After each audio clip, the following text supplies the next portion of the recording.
आमाले फेरि अर्कोचोटि न्युने बस्नु थाल्यो। न्युने बस्यो, न्युने बस्दाखेरि फेरि भोलि अर्कोचोटि न्युने बस्दाखेरि पनि एकसाथ भोजन गर्दाखेरि केही समस्या भएन, 12 बजीभित्र खाइसक्यो।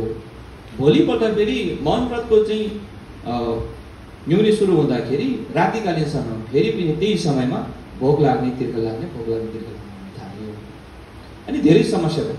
धेरै समस्या भइसकेपछि फेरि पनि त्यो आमा अनि यसरी चाहिँ तिर्खोरतिर जग्गैतिर आएर हेर्दाखेरि छेउमा एउटा बोतलमा छ्याङ राखेको रहेछ, जुन चाहिँ महाकाललाई चढाउने भनेर राखेको।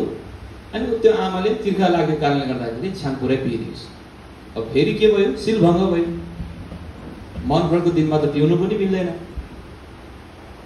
शिलभङ्ग भयो। शिलभङ्ग भइसकेपछि फेरि पनि आमाले हो त्यसो गरी 8 जोडी न्युने मध्येमा 6 जोडी न्युने चाहिँ आमाले विधिवत रूपमा अठशिल पालना गरियो। तर 8 जोडीमा 2 जोडी न्युने चाहिँ फेरि आमाको चाहिँ शिलभङ्ग भयो।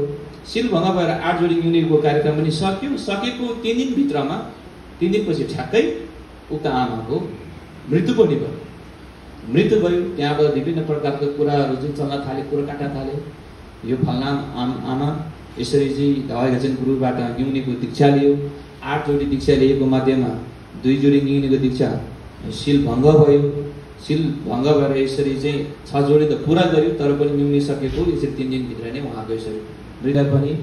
शारीरिक बनावट राम्रो नहुनु, कुरूप हुनु, सिधै भन्नुपर्दाखेरि रूप रङ राम्रो नहुनु, कुरूप हुनु र शारीरिक यसरी चाहिँ विभिन्न समस्या हुनु कारण न्युने बस्दाखेरि जुन पहिलोचोटि न्युनेको दीक्षा लिँदाखेरि तोरमा चुडाएर खाएको थियो नि, त्यो कर्मको फलको कारणले गर्दाखेरि, त्यो शिलभङ्ग भएको कारणले गर्दाखेरि है यो जुनीमा उसको रूप रङ राम्रो छैन।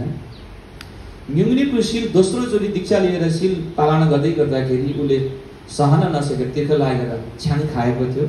छ्याङ खाएपछि उसको शिलभङ्ग भयो। त्यो शिलभङ्ग भएको कर्मको फलको कारणले गर्दाखेरि अहिले उसको दिमागी हालत ठिकमा छैन, मानसिक सन्तुलन अलिकति घुमेको जस्तो छ। तर उसले यो जोडीमा लोकेश्वर बुद्धलाई इष्टदेव मानेर ध्यान साधना गरिराखेको छ।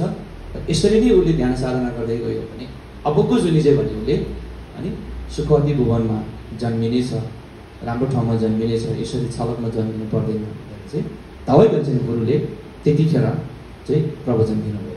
सो त्यसै कारण आज मौसम राम्रो छ, भोलि पनि राम्रै हुन्छ भन्ने खालको चाहिँ मौसमविदको कुराहरू हामीले यताउता समाचारमा पाएको छौँ। भोलि नै यतिकै भयो भने त्यति समस्या नहोला, तर घाम चर्किएको खण्डमा चाहिँ समस्या हुन सकिन्छ। यहाँलाई यो अष्टशिल अलिकति ध्यानमा राख्नु होला। पोहोर साल पनि एकजना बहिनी